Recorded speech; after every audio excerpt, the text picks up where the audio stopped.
안녕하세요. 오늘 저는 그림책 하버루타를 준비했어요. 제 소개를 먼저 할까요?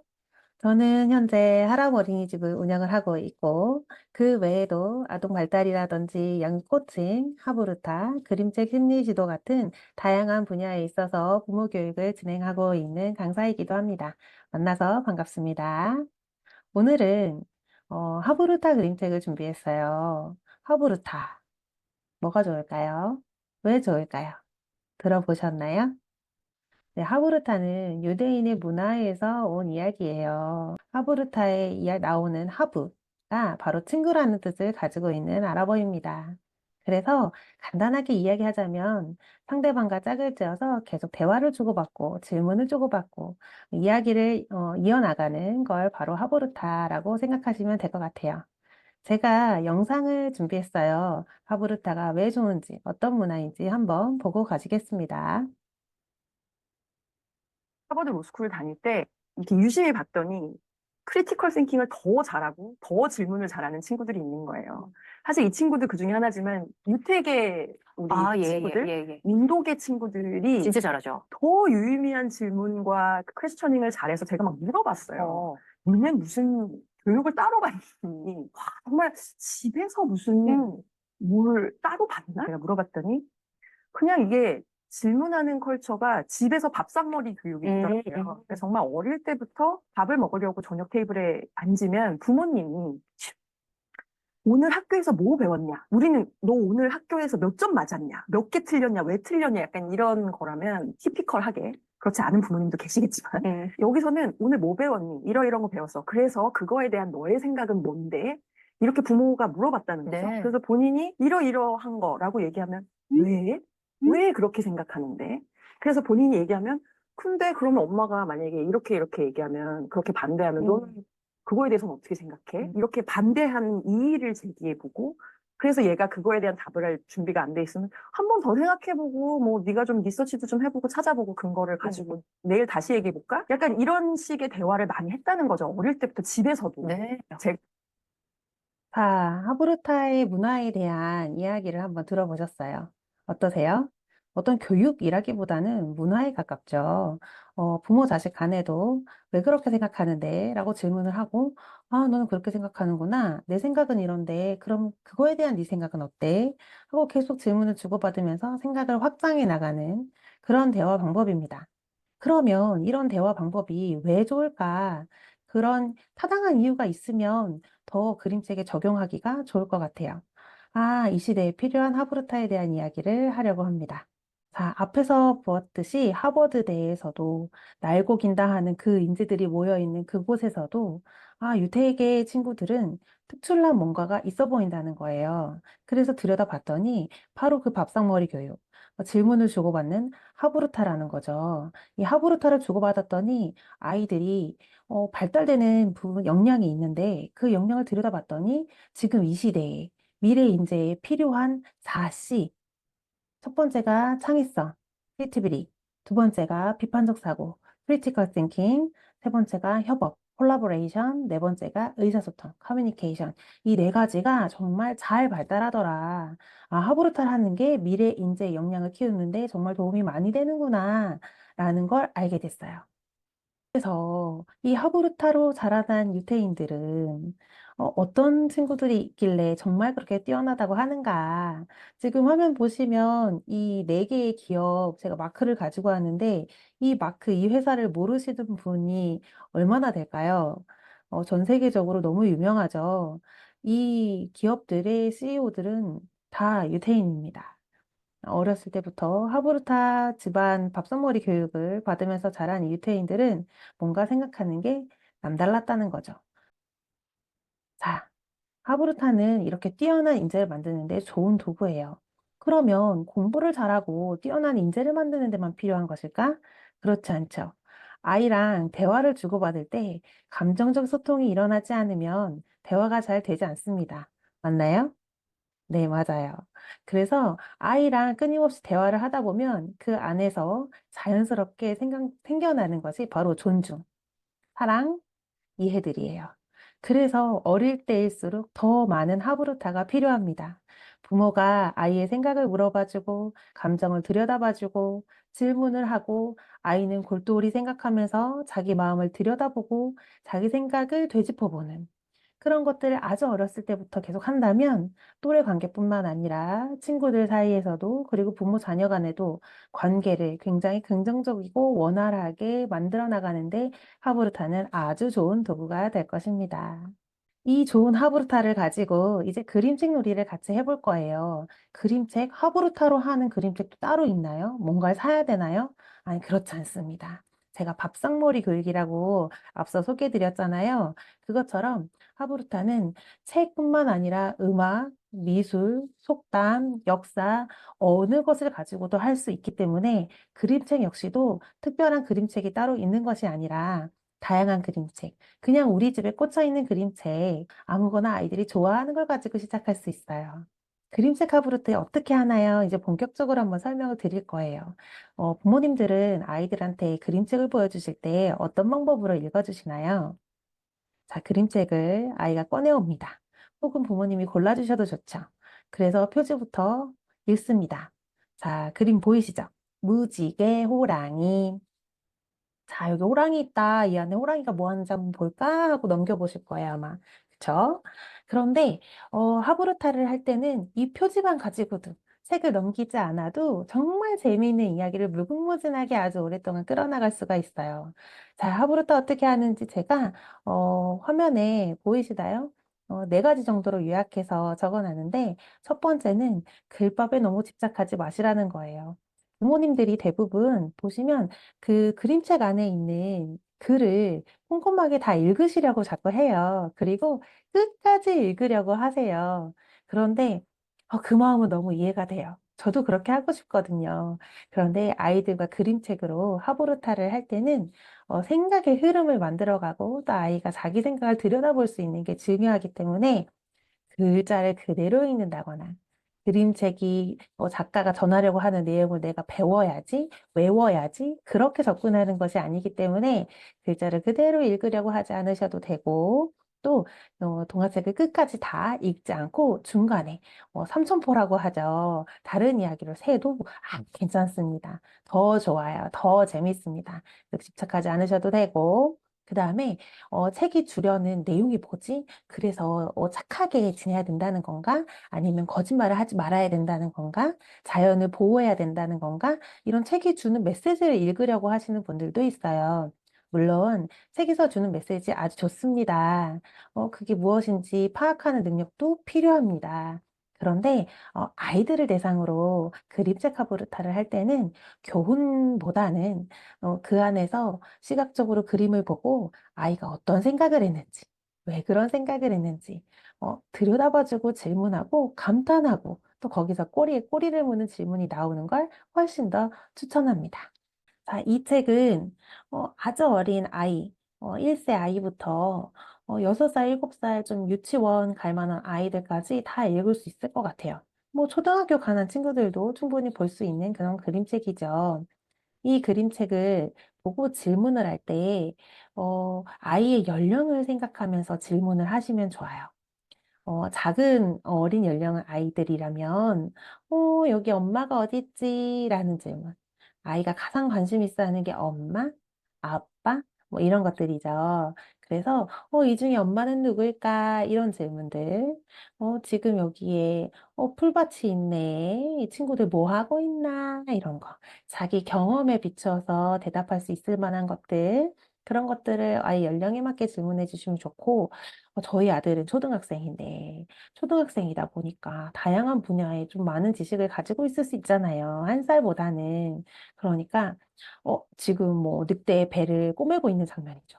그래서 야, 늑대 저렇게 배를 꼬매고도 살아남을 수 있을까? 뭐 이런 질문을 해보는 거예요. 너무 재밌겠죠. 그래서 아이의 연령에 맞게 질문을 하는 것이 재미있는 포인트다. 또 두 번째는 아이의 이야기를 끝까지 들으셔야 돼요. 여기 아기 염소가 지금 7마리가 있는데 무슨 일이 벌어졌을까 하고 질문을 하시고 빨리 넘어가고 싶은 마음에 다음 장을 넘기고 싶은 마음에 아이가 대답하는 걸 끝까지 안 들으실 수도 있어요. 아이가 한번 이야기 시작하면 끝이 없이 이야기를 이어나가는 그런 친구들도 있잖아요. 그런 친구들이다 보면 더 부모님들께서 자, 그러니까 하면서 아이 이야기를 끊으실 수 있는데 그러지 마시고 끝까지 들으시고 거기에다가 경청했다라는 의미로 3번 아이가 하는 말을 반영해서 그대로 다시 한번 확인하시는 거예요. 너무 좋은 장치거든요. 그러니까 너는 이 염소들이 어디를 가는지 궁금했다는 거지? 이렇게 아이가 하는 말을 되짚어서 확인을 해주시는 거죠. 그리고 마지막으로 그러면 그곳에 가서 얘네들은 무엇을 했을까? 아니면 왜 거기를 갔을까? 라고 아이가 한 이야기를 잘 듣고 거기서 질문을 찾아서 해주시면 꼬리에 꼬리를 무는 즐거운 질문 하부르타 그림책이 됩니다. 자, 질문하는 거 대략 이렇게 쉽게 들어보면 하기가 좋은데, 막상 내가 그림책을 보면 잘 질문이 떠오르지 않아요. 하실 수 있어요. 왜냐하면 질문을 잘 하지 않는 문화였어요. 우리나라는, 교육을 받을 때 선생님한테 질문하지 않았어요. 선생님이 가르쳐 주면 받아 적고 외우고 네 하고 수용하는 그런 교육을 받았던 그런 세대이고 그런 문화이기 때문에 어떤 질문을 스스로 갖는다는 게 습관적으로 굉장히 어렵습니다. 그래서 연습이 좀 필요해요. 제가 쉽게 질문을 만드는 팁을 좀 알려드릴 테니까 이걸 보시고 그림책 아이랑 어떤 질문을 하면 좋을까 포스트잇에다가 이렇게 몇 개 적어가지고 그런 것들을 동화책에다 붙여놓으시고 뒷장에다 붙여놓으시고 아니면 필요한 장면에다 붙여놓으시고 이야기를 같이 보아도 좋을 것 같습니다. 자, 질문 어떻게 하냐고요? 육하 원칙 들어보셨죠? 누가, 언제, 어디서, 무엇을 어떻게 왜. 그래서 이 6가지에 근거한 질문을 만드시는 거예요. 근데 뭐 가장 간단하게는 누가에 관한 질문은 얘 누구야? 뭐 이렇게 질문할 수도 있고 그다음에 뒤에 왕비 보이시죠? 왕비. 왕비랑 백설공주랑은 무슨 관계일까? 인물에 관한 거니까. 그다음에 누구는 이 난쟁이들은 누구일까? 난쟁이들은 서로 무슨 관계일까? 자, 이런 것들 질문이 나올 수 있어요. 물론 이런 질문들 중에 우리 아이가 2살이다. 라고 하면 질문을 좀 걸러내셔야겠죠. 쉬운 질문들로. 새가 있다. 새가 무슨 색이지? 뭐 이런 질문 쉽게 할 수 있어요. 자, 언제? 언제에 관련된 질문은 뭐 가장 쉽게 지금 여기는 아침일까? 점심밥을 먹었을까? 아니면 깜깜한 밤일까? 이런 실문 질문을 할 수도 있고 아니면 계절에 관련된 그런 질문을 할 수도 있죠. 아니면 언제니까, 나이가 몇 살일까? 뭐 이런 질문을 해볼 수도 있을 것 같습니다. 또 어디? 여기는 어딜까? 이런 쉬운 질문부터 해서 이 친구는 어디에서 살까? 이런 질문까지 저 뒤에 있는 성은 어디에 있을까? 멀리 있을까? 가까이 있을까? 왜 숲에 있을까? 뭐 이제 이런 장소에 관련된 질문들을 만드실 수 있어요. 또 무엇? 손에 무엇을 들고 있지? 무엇을 입고 있지? 난장이들이 쓰고 있는 모자는 어떤 색깔이지? 뭐 이제 이런 물건에 관련된 그런 질문들을 또 만들어 볼 수 있겠고요. 어떻게, 어떻게 관련된 질문들 뭘 만들면 좋을까요? 한번 생각해 보세요. 저는 지금 왕비를 보면서 왕비는 어떻게 저 높은 곳에 올라가게 됐을까? 어떻게 올라갔을까? 뭐 이런 생각. 그다음에 새는 어떻게 백설공주는 이렇게 손가락에 새를 올릴 수 있지? 어떻게 올릴 수 있지? 뭐 이런 질문을 할 수도 있고. 이 친구들, 이 난쟁이들은 어떻게 말을 할까? 뭐 이런 질문들도 좋을 것 같아요. 어떻게? 왜에 관련된 질문들이 가장 많이 할 수 있는 질문이에요. 왜 여기 있을까? 왜 저런 표정일까? 뭐 이런 왜에 관련된 다양한 질문들을 만들어 볼 수 있어요. 자, 육하원칙에 따라서 질문을 만들면 질문 만들기 어렵지 않아요. 그쵸? 어렵지 않아요. 그래서 이런 것들을 저도 그랬어요. 포스트잇 같은 데다가 살짝 적어가지고 동화책을 보면서 질문을 만들어 보는 습관을 하면 동화책 볼 때뿐만 아니라 일상생활에서도 하브루타를 실천하시는 그런 대화가 가능합니다. 자, 이렇게 다음 시간에는 연령별에 맞춰서 0, 1세 아이들, 그다음에 말을 막 배우고 시작하는 1, 2세 아이들, 그다음에 사회성이 발달한 3, 5세 아이들이 발달에도 맞고 연령별 뇌 발달에 언어가 폭발적으로 달라지는 시기이죠. 그래서 그 뇌 발달과 연령별에 맞게 질문을 어떻게 나누어서 제거하면 좋을지 직접 질문도 만들어 보고 꿀팁도 한번 알아보는 그런 시간을 갖겠습니다.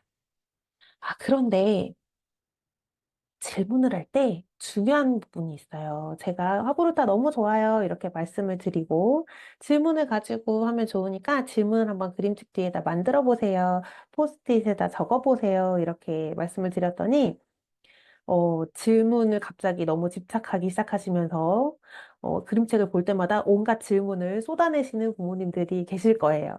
분명히 계세요. 근데 아이가 갑자기 안 하던 질문을 막 퍼부으면 부모님들이 안 하던 질문을 막 하면 아이들이 즐거워할 수도 있지만 너무 지나치면 질려버립니다. 그래서 도대체 우리 엄마 왜 이래? 그러면서 그림책을 오히려 싫어하게 될 수 있어요. 과유불급이라고 했습니다. 자, 질문이 아무리 좋다고 한들 우리가 조금씩 천천히 한번 시도해 보도록 하고요. 그다음에 아이들마다 성향이 달라요. 아까 말씀드린 대로 한 번 질문을 하면 5분이고 10분이고 계속 자기 얘기를 줄줄줄 잘하는 아이가 있는가 하면 질문하면 생각이 언어로 잘 정리돼서 표현하기가 어려워서 대답하기가 매우 곤란한 친구들도 있습니다. 이거는 성향이에요. 그래서 물론 연습을 하고 아이가 한 살 한 살 나이를 먹어감에 따라서 좀 달라질 수는 있지만 이런 성향을 고려한다면 내 자녀가 뭔가 이야기하는 걸 많이 즐기지는 않아요 라고 한다면 반대로 아이한테 너는 어떤 질문을 엄마한테 해볼래? 해서 아이가 질문을 만들고 엄마가 대답을 한다든지 아니면 어머님이 질문하실 때, 아버님이 질문하실 때 단답형으로 쉽게 책에서 찾을 수 있는 그런 질문을 하신다든지 아니면 OX 퀴즈 그런 식의 질문을 하는 것도 굉장히 좋은 팁이 될 수 있습니다. 자, 마지막으로. 이거는 일상생활에도 많이 적용되는 이야기인데요. 질문에는 열린 질문, 닫힌 질문, 좋은 질문과 나쁜 질문이 존재합니다. 열린 질문은 아이의 생각을 끌어내는 질문이고요. 닫힌 질문은 아까 말씀드린 대로 OX 퀴즈라든지 아니면 정답이 정해져 있는 그런 질문을 닫힌 질문이라고 해요. 닫힌 질문이 무조건 나빠요? 라고 하는 건 아니지만, 그래도 생각을 자유롭게 좀 할 수 있으면 좋기 때문에, 되도록이면 열린 질문으로 아이가 나이가 먹어감에 따라서 해주시면 좋을 것 같고, 그 다음에 닫힌 질문, 열린 질문 충분히 잘 해보실 수 있다면, 혹은 좋은 질문과 나쁜 질문에 대한 생각도 한번 해보시면 좋을 것 같습니다. 질문을 가장한, 강요의 대화법이 있어요. 너 여기에서 뛰면 되겠어? 안 되겠어? 이거는 물음표를 가지고 있는 질문 형태이지만 사실 뛰면 안 돼요 라는 대답을 이끌어내기 위한 강요이죠. 그래서 이거는 좋은 질문은 아닙니다. 그래서 일상생활에서도 여기서 뛰면 되겠어? 안 되겠어? 보다는 열린 질문으로 여기서 네가 뛰어다니면 어떤 일이 벌어질까? 우리는 그러면 어떻게 하면 좋을까? 이렇게 바꾸어서 질문을 해볼 수 있겠죠? 자, 질문의 함정 세 가지를 잘 기억해 보시면서 우리는 다음 시간에 다시 만나도록 하겠습니다. 감사합니다.